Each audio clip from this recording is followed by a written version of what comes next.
Each of these bullet points is going to be a paragraph or two for you, but you need to show that you've really understood the brief that Justin has given you. So get that letter out and go through that letter forensically. Your first job, what should the application do? Go through the letter and describe in plain English the functions that the application is going to need to do. For example, booking a lesson. And you'll need to make a list of those and put them in plain English. Once you've done that, create a table and talk about whether each of these functions is necessary, i.e. a core requirement, or is optional, an optional requirement. But you also need to state why. You need to justify it. There's no right or wrong answer here, as long as you're justifying why, for example, booking a lesson would be core, because that's what he wants. Whereas some of the other features, for example the dash cam, you could argue that perhaps it isn't. But that's for you to come up with that solution.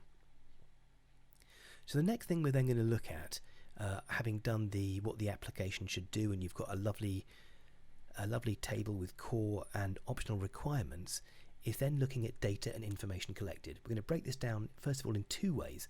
The data and information that Justin currently collects when he's doing his paper-based system, when he writes their on a card when the next lesson is going to be, and the data and information that he's going to collect once this app is up and running. So, first job, let's look at information. Information we know is organized data. In the letter, it states very clearly what information he collects. Just make sure you make a good list of it and put it in common sense English that Justin can understand. Because don't forget, the plan here is you're going to make this user requirement, state what you're going to do, and then you're going to send it back to him and say, this is a statement of what it is that I think you're asking for. And part of the reason you do this in business is that A, it's a way of ensuring you give the customer what he wants, and B, it's a way of making sure the customer can't turn around when it's payday and say, but you haven't done this, I'm not paying you until you do it. So this is a way of keeping everyone on track. So use the letter, and that's a way of finding out exactly what's required. I'm going to move on and have a look now at the data. I want to spend a moment talking about the data in terms of what it is. We know that data's raw values. It's numbers, sets of numbers, as opposed to information, which is numbers that have been organized, they make some kind of sense. When we talk about systems, and we talk about data being collected in systems, systems do three very simple things. You input something, that number gets processed, and then it gets output in some way. Example, you're booking a table for a restaurant. You input the time, 8 o'clock, the day, Friday, the number of people who want a booking, and you press enter. That then gets sent over the internet, and it gets sent as a web form, and that data is then analysed and compared to the data in a database. Is there a free slot for 4 people at 8 o'clock on Friday? And then a decision is made. If there is a free slot, you get a booking confirmation and you can go and eat there. If there isn't, it'll bounce it back to you and offer you alternative times to eat, or simply say that the restaurant is full. So you're going to need to think about that in terms of Justin. And the example I've given you is not very far away from making bookings for a driving lesson. So you're going to need to show that you understand what raw values are being used by Justin at the moment, and what raw value is going to be used by Justin in the future after he's made the app. And I'll give you a little hint. They are very similar. There are some differences, but mainly the list is quite similar. So next thing, we're going to look at functions or processing that the app should perform. This needs to be at a level of detail. We talked earlier about functions, and we said that, for example, booking a lesson. But you now need to think about the data that's moving around when that lesson is booked. So when you say booking a time slot, what you actually mean is a day, a time, and a duration of the lesson. So you're going to need to show that you've thought about the data that's moving around in these functions that are happening, that are being performed by the application.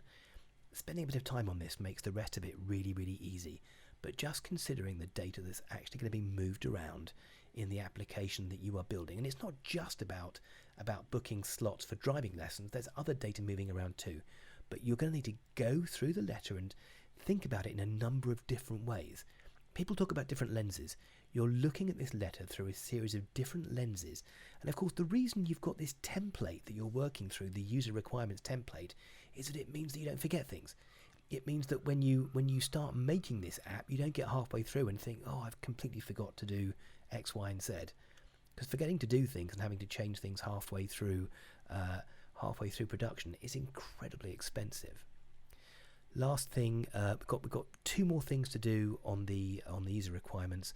We've got outputs and user interface. Let's do outputs first of all. So in the same way we talked about what goes into the system, what comes out? What is the data coming out of the system? What is the information coming out of the system? It's more than just bookings. So again, look at what Justin has asked for and make sure you explain in detail what the different information coming out of the system actually is. Lastly, user interface and accessibility. You need to do a bit of research and show that you've got some understanding of how you're going to go about designing this app. What's your design philosophy? For example, the app needs to be easy to use. It should be clear. It should be concise. You're going to use logos in the same place on the page. You're going to use icons and buttons in a consistent way, so that it's simple to use. So a bit of research on that so you can develop your own design philosophy. Again, it's going to be a paragraph or two. But then be a bit more specific. For the app that you're designing, how are you going to enter data? Is it going to be a spinning wheel like with an iPhone? Is it going to be a number pad where you put numbers and you select from a list? So that sort of thing you need to show that you're thinking about here. Lastly, accessibility. Demonstrate that you have thought about how you're going to help people who have a disability, whether it's visually impaired, whether it's being hard of hearing, etc. Demonstrate that you have thought of a way of helping these people, and that absolutely has to be in there. So that's everything on that list done. We've only got two more headings to do now, and then we're in the home straight. Constraints. OCR has broken this down into constraints, and the next one is limitations. To be honest with you, they mean much the same thing, but for the purpose of this task, the constraints you're looking at are hardware constraints, the hardware the app is going to run on, which is going to be a mobile phone. What implications does that have on what you can actually do? And the key thing here is that phones are not as powerful as desktop computers. They also don't have the same real estate, the same space, space to display information. What software are you going to use?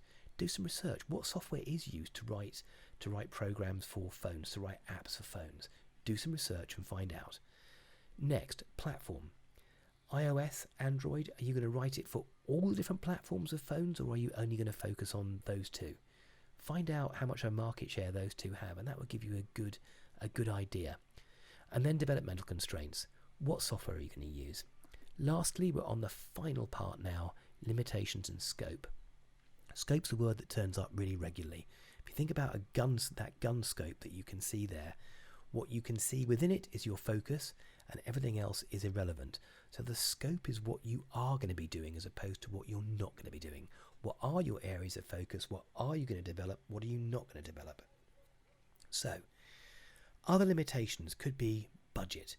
This is one man with one car who's going to see 6 to 8 students a day. If you produce a £400,000 app, it would bankrupt him and it would be of no use to him. What are you able to do in terms of your ability and your programmer's ability? What are the technological limitations of what you're trying to do? And are some of the things that Justin's asking for pushing it beyond his budget, or pushing it beyond the technical limitations that are out there, or your ability and your coder's technical limitations? So that is it. How to approach this task. Use those bullet points as your paragraph headings. Use the information that I've given you. Don't forget the limitations and constraints at the end, and that should be you. Good luck with it.